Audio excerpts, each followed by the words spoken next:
Farling would say. And we welcome you to NFL Live. We're so glad you're with us. Phil Yates, Louis Riddick, and our Steelers reporter, Brooke Pryor, is here. That's where we're going to start today. Shocker, we're starting on the Steelers and Aaron Rodgers. In Pittsburgh, the Steelers are still waiting to hear from Aaron Rodgers on whether he'll be back for another season.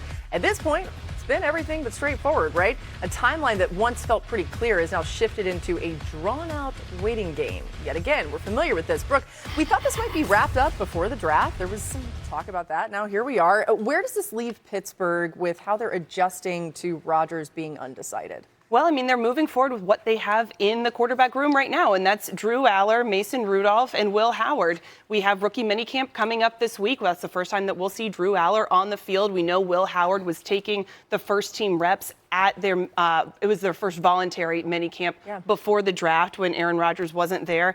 And there was a little bit of buzz about that, like, oh, does that mean that Will Howard is QB1? No, it means that they're trying to get a look at him. They're trying to see what he has, because remember, he missed essentially his entire rookie year. When he's on IR, he can't be on the field. Mike McCarthy has only seen tape of him. He liked what he saw in the national championship game, but they're kind of having to play with what they have here, because here's the thing.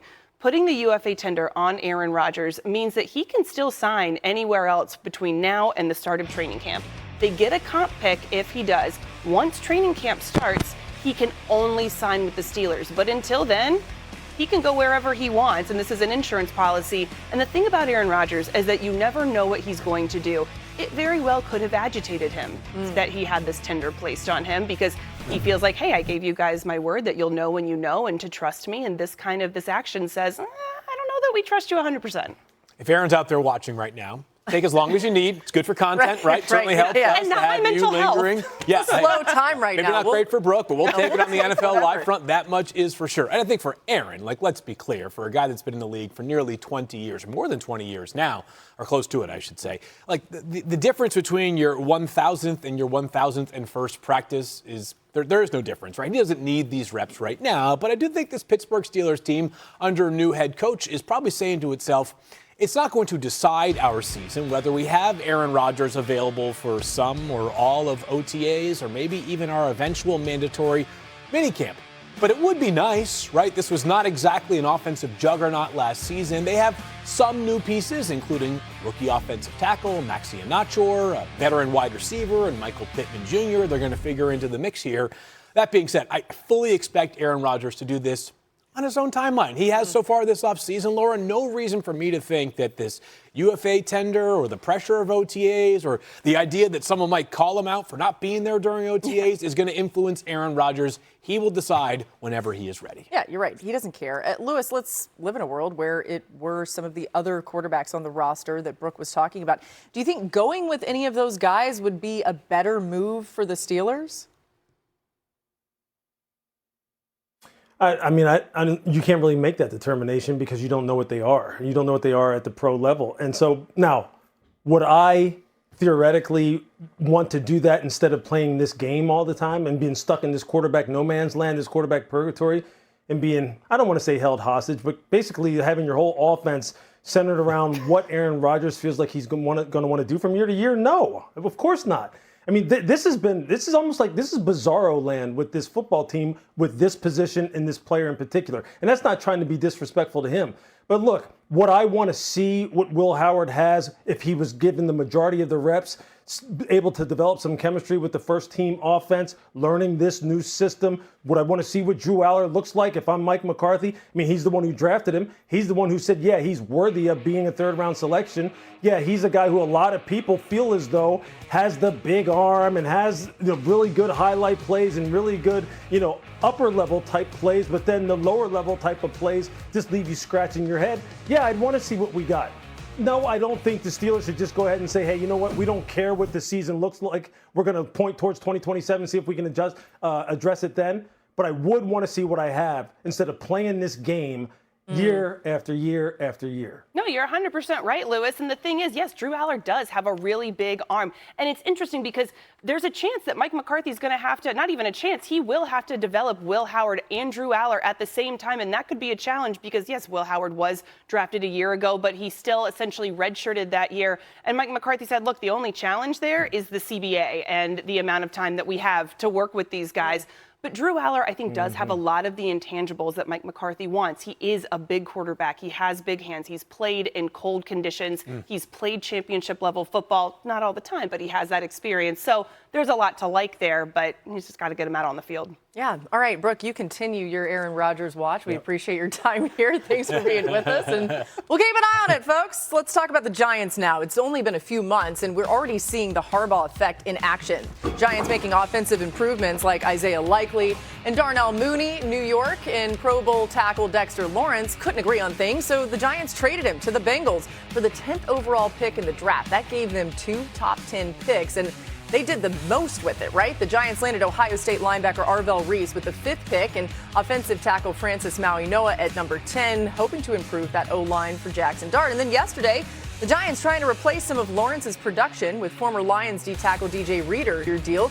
Reader started all 17 games for Detroit last season. Field, we've gotten a glimpse of how John Harbaugh is starting to shape this team. Right? You kind of see his fingerprints all over it. So where does this go next, especially when it comes to defining the offense? Yeah, Laura, I thought by the end of last season, maybe Jackson Dart's play had been underappreciated. There were some moments last year that were upper tier for not just a rookie quarterback, but just a quarterback in general. Went to Denver, had that team, a Denver defense that was playing dominant football, looking completely confused for about 3.5 quarters. They had the epic fourth quarter collapse. But I am most curious to see how this offense deploys Jackson Dart as a runner.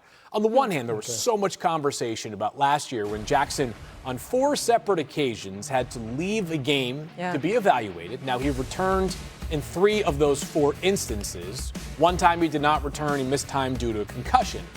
On the other hand, he's one of the most gifted running quarterbacks that we have in the league. He had 9 rushing touchdowns last season, and John Harbaugh's been living in Lamar Jackson's world for the past 6-7 years now. So I do think the Giants are going to find a way to tap into what Jackson can do as a scrambler, while also being mindful that we know what the offense looks like without him, because last year without Jackson Dart, this team, it didn't have a great chance when Jackson was on the field, given their record last season, but they were just completely dead to rights when they didn't have Jackson Dart on that offensive field. Yeah, I mean, Lewis, that's the whole conundrum here, right? Like, how do you keep the greatness of Jackson Dart, his legs specifically, but also balance keeping him healthy? What would your recommendation be when you look at what this offense can look like?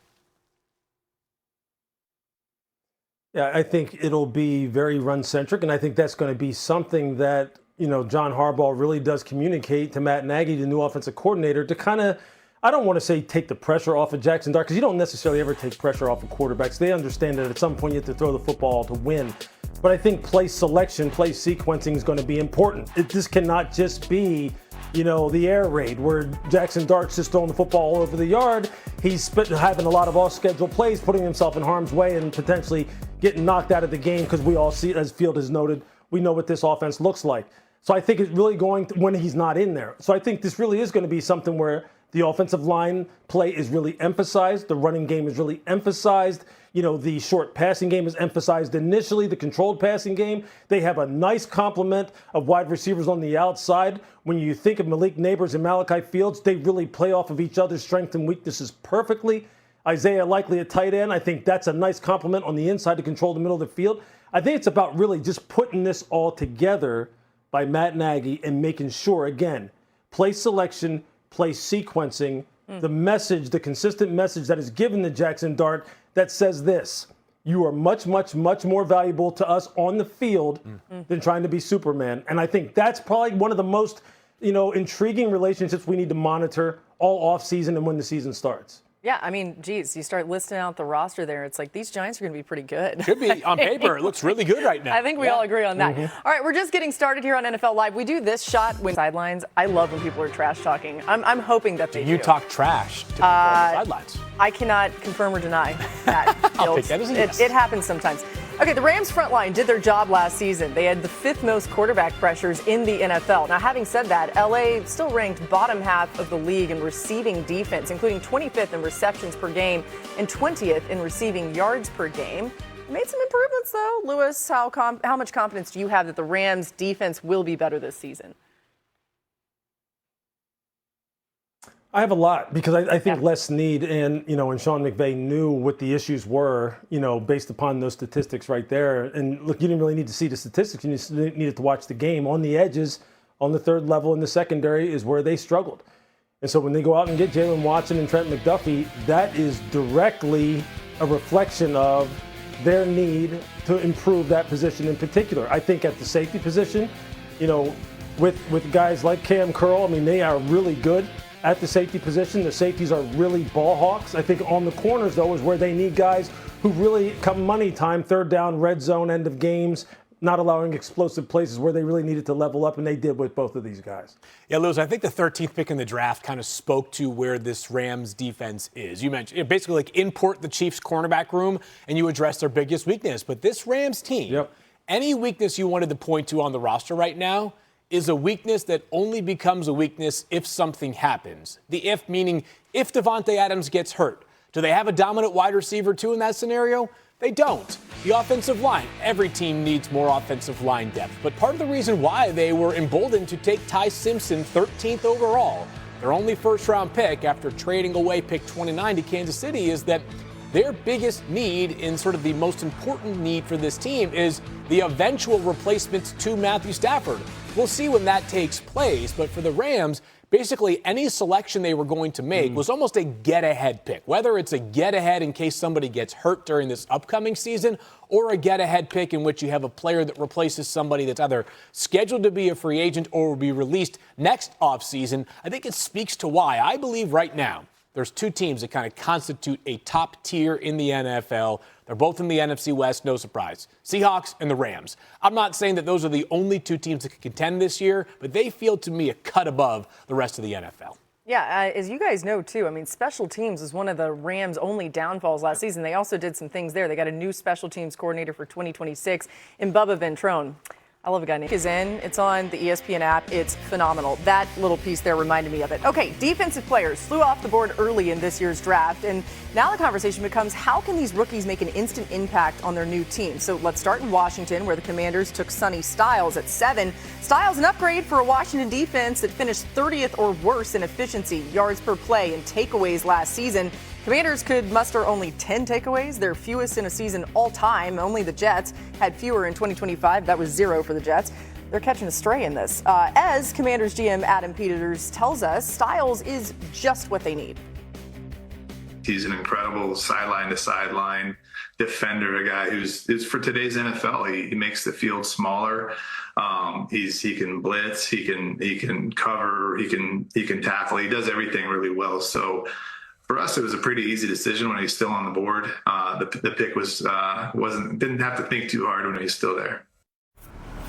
Okay, so it's interesting because as you hear Adam Peters talking about the versatility of Sonny Styles, it makes you think about all the different things he can do. Lewis, what's the key to getting the most out of his skill set, though?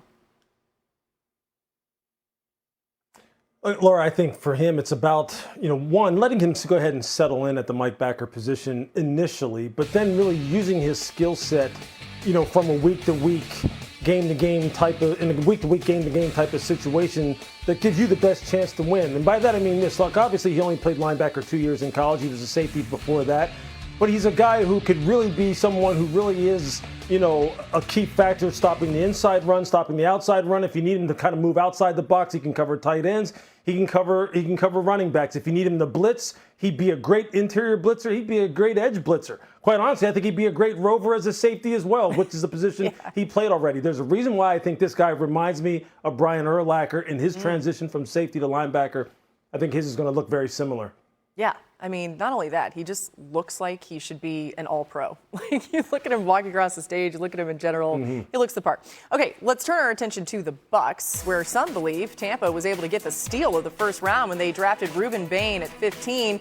He should fit right in with this Bucs defense that blitzed at the third highest rate in the NFL a year ago. However, they ranked only 18th in sacks, while the Vikings and Falcons ranked top 5. Bain was top 5 in the FBS last year in edge pressures and tackles for loss.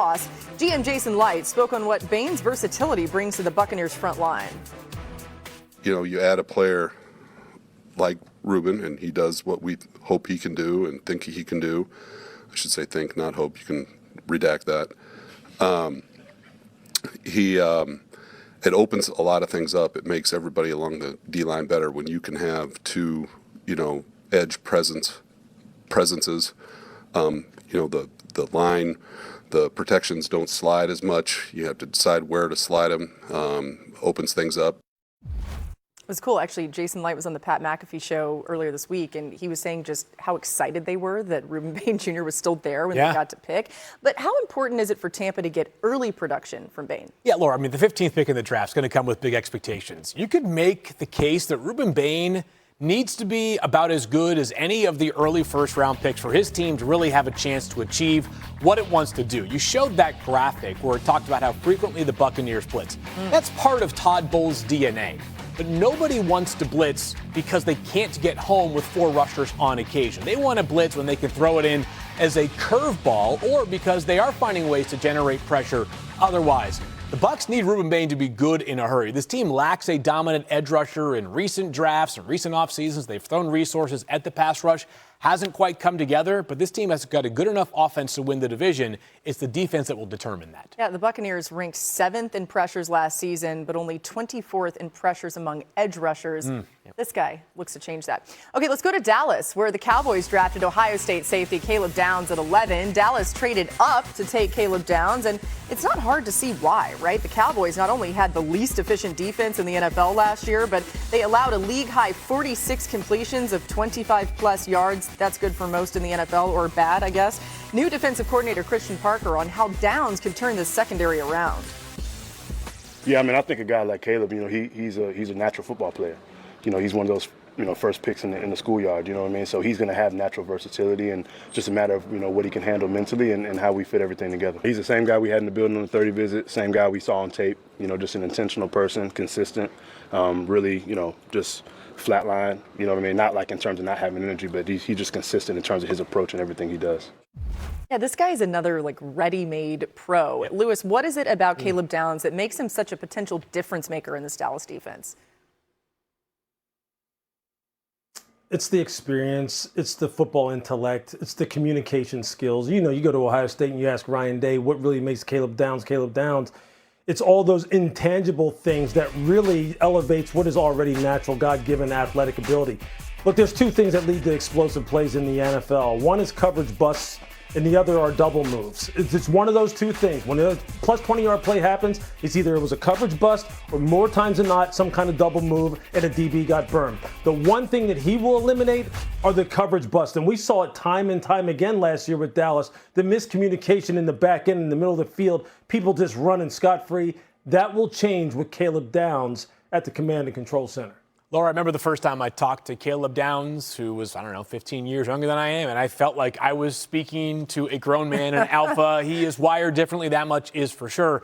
I think the Cowboys kind of cooked during the first round of the NFL draft. They moved up one spot to ensure they got Caleb Downs. They ended up recouping more when they traded down from 20 to 23. They eventually took Malachi Lawrence. I know there are probably Cowboys fans that say we don't care about cooking in April. We want to cook in January in the playoffs. That being said, for a team that took a lot of heat leading up to the draft about finding a way to nail it, I do believe this team at picks 11 and 23 nailed 2 of their most important defensive needs to help them get back to even league average would be enough, given how good the offense is. All right, so cooking analogies, they're doing their meal prep right now, and then they're going to eat. I don't cook much, so I'm going to leave that stuff to you. I do. Thank you. Yes, Chef. I do enjoy Great the kitchen. chef. People that are get back in the kitchen. I'm I enjoy the kitchen, so thank you. New on NFL Live, Jets offensive coordinator Frank Reich spoke today on why Geno's fit is the perfect fit in New York.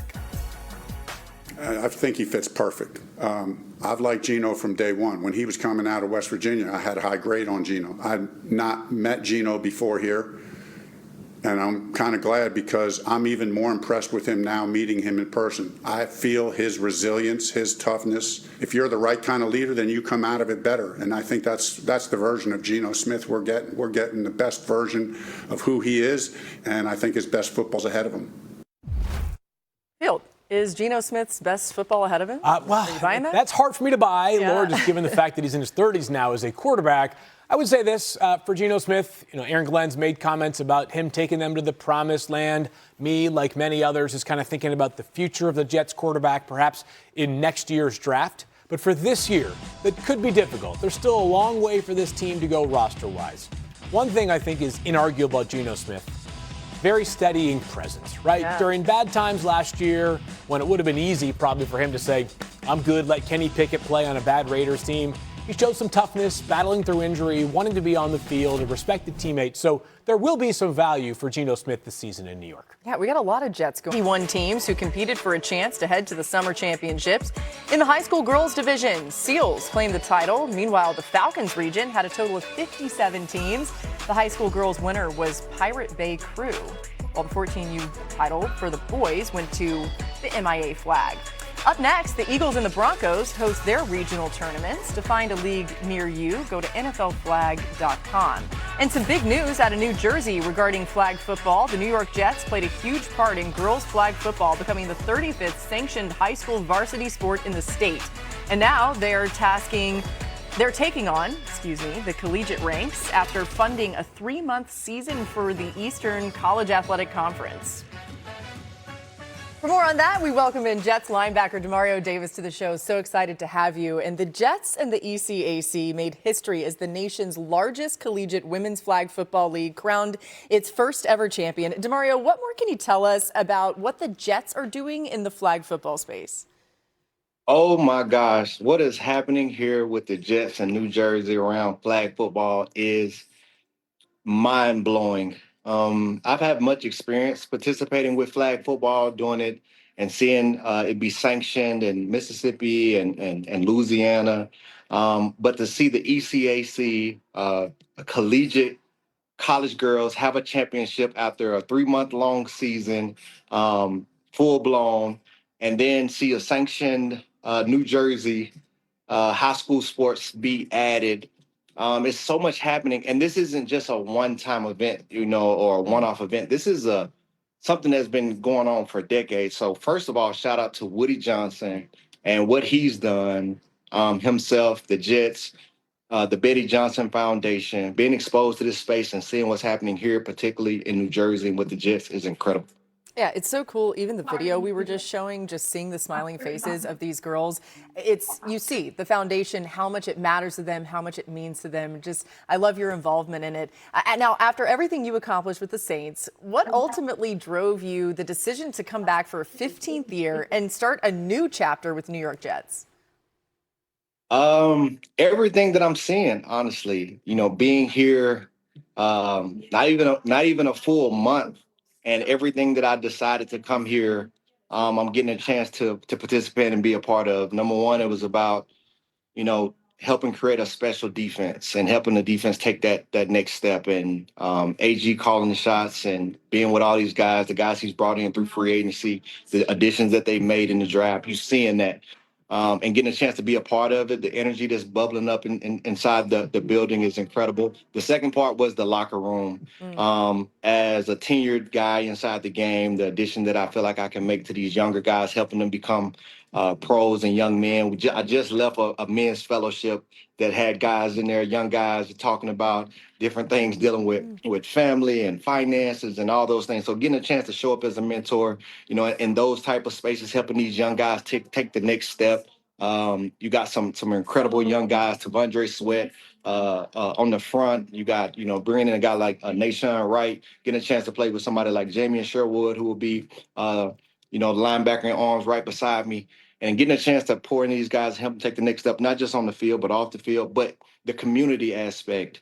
I think before we even showed up here, my wife and I, people knew what we had done with Devoted Dreamers and what we've done around the country, particularly around youth development and education, and being able to partner with the Jets in projects like what's happening with the flag football, creating a pathway for girls going from youth to high school to collegiate sports. And on the other side of Olympics, we'll see potentially pro sports. This is incredible. This is groundbreaking, but this is what's happening in the community here. And this is why I chose to come to a place like this, because out of all the work that we've done up to this point, I think it will be 10X to 100X here. And I'm really excited about it. Yeah, we saw your 5 girls and 1 boy have a really great reaction to your return. Let's listen to it first, then I'm going to ask you about it. Everybody's just stupid. It's going to change the history of our life forever. Well, it's going to be part of your history already. We are going back to the gym.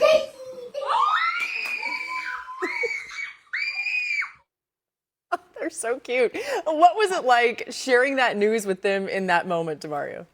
Oh, it was incredible, and we have a split household. So when we left New York the first time, going to New Orleans, we only had 3 children, and then we had 3 children after arriving in New Orleans, and so they literally were split. What you didn't see at the back end was our 6-year-old who was crying because she was born in New Orleans. All she knows is New Orleans. And so it was, and that's the emotions that we felt. It was bittersweet. It was hard on one side because of the love that was in New Orleans and all that we got a chance to accomplish. But that chapter was finished and a new chapter was beginning. That's the excitement and the screaming and the joy that you see running around. And so having a chance for our kids to be able to participate in what their mom and myself were experiencing on the inside was great. You and Aaron Glenn go way back to your time together in New Orleans. What kind of energy do you think he brings to this locker room, just with your experience with him? Well, I think who Aaron Glenn is as a leader and a man, a competitor, that's what drove me here probably more than anything. I knew what it meant to me individually, but being able to partner with him and what I believe that he's doing and will achieve inside this game, it was just too good of an opportunity to pass up. Number one, he has the experience of a player, had a high-level pro career. Then as he got into the football off the field side, he went into scouting. And so he's learned how to build a roster, how to put a team together. And then he went into coaching and climbed the ranks. He was a defensive backs coach where he called me from New York to come be in New Orleans. He was the one who saw what I could be before the world saw it inside the game. And took that chance on me. You don't know what a draft is until the players actually play, but just as far as projection wise, they're just unbelievable. But that goes into not just who he is as a leader, but the way that he's spent the time climbing the ranks the right way. And so being able to partner with him in this, I'm more than elated. Yeah, you know why he wanted to partner with you, Demario. We appreciate your time. It is always such a treat to talk to you, and thanks so much for spending some time. That's just regular. That's my outfit whenever I'm not on TV. Right. We're going to start in Cincy. Joe Burrow buying in on the defensive addition the Bengals have made this offseason. In a recent interview with Vanity Fair, saying, quote, "I'm really excited about the moves we made this offseason. We need to get better, so it was exciting to see the initiative from everybody in the organization to realize that we're in this exciting stage. We're in our primes playing great football." I love it. Lewis, you buying into what the Bengals have done on defense this offseason? Yeah, I am. I like it on paper, Laura. Look, it starts with Dexter Lawrence, obviously. I mean, he is going to be the focal point on the inside along with Jonathan Allen. They signed Boye Mafe from Seattle. They draft Cassius Howe. I mean, there's a lot of guys on that defensive line to go along with last year's first-round pick as well. They have to be better up front on the defensive line. They were 31st in rush yards per game given up, or rather rush yards per carry, and 32nd in rush yards per game. They got to be better than that this year. The offense is going to get there.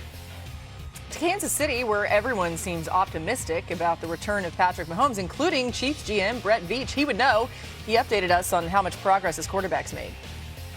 He's way ahead of schedule. I think the biggest challenge that we're going to have is protecting him against himself, because I'm sure when we get to St. Joe, Missouri for training camp, he's going to want to be full go, but we're going to have to hold him back a little.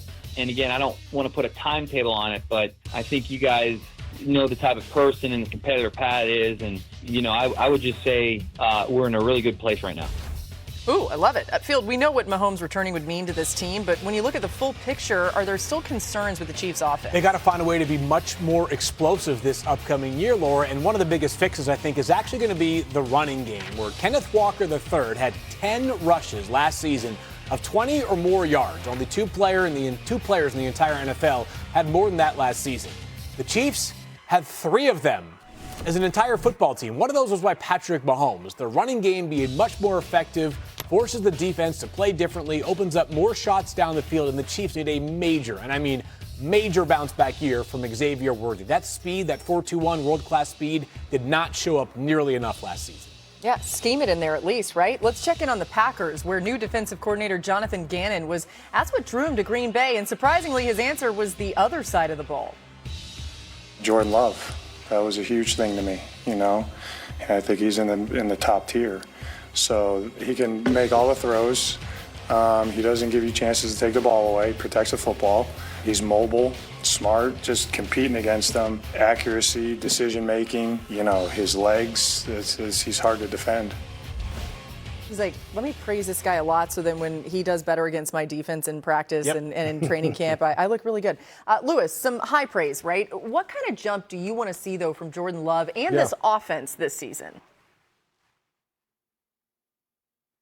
Look, I just think Jordan needs to continue to ascend and stay on the track that he is on. And in particular, I think obviously in those crucial situations within games, 3rd down, 2 minute, end of half, end of game, that he makes great decisions.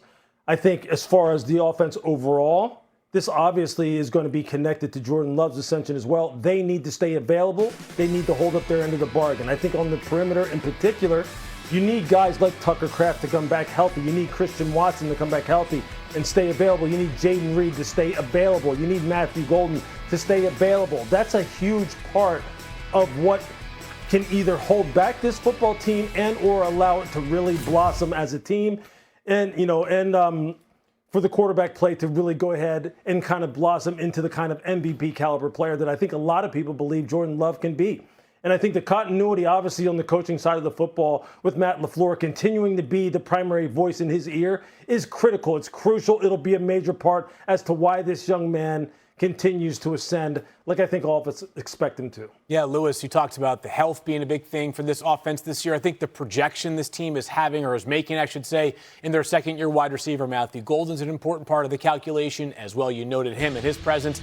I would say this, Jordan Love is one of those guys that hasn't quite done it at the biggest stage yet, but feels like a quarterback who we're going to be talking about in a slightly different class in the not-too-distant future. It's a really good problem solver. Is Jordan Love the guy who's got the most fleet of foot? Is he going to break your ankles in the open field and rush for 1,000 yards in a season? No, but he's got this great functional mobility. He's extremely even-keeled, plays well when under duress, which is not a trait that a ton of quarterbacks have in the NFL. I know this team's season ended in disappointment last year. The NFC North was theirs for the taking, and then late in the season, they gave it up. The Bears seized it. The Bears beat them in the playoffs. The Packers, though, have the ingredients to be a legitimate playoff contender in the NFC this year. And Jordan Love, who himself battled some injuries last year, if he stays healthy, I don't think Lewis saying he has MVP caliber qualities to his game is that's not out there at all. That, to me, is certainly within the capabilities for Jordan Love. Yeah. Jonathan Gannon said top tier. You get in the quarterback tiers, gets a little crazy. But, Lewis, I think you probably saw this because this felt like right up your alley. But Gannon said in his presser that he wants his defense to be fast, violent, physical, a unit that takes the ball away. How do you see the rookies that they drafted fitting into that identity?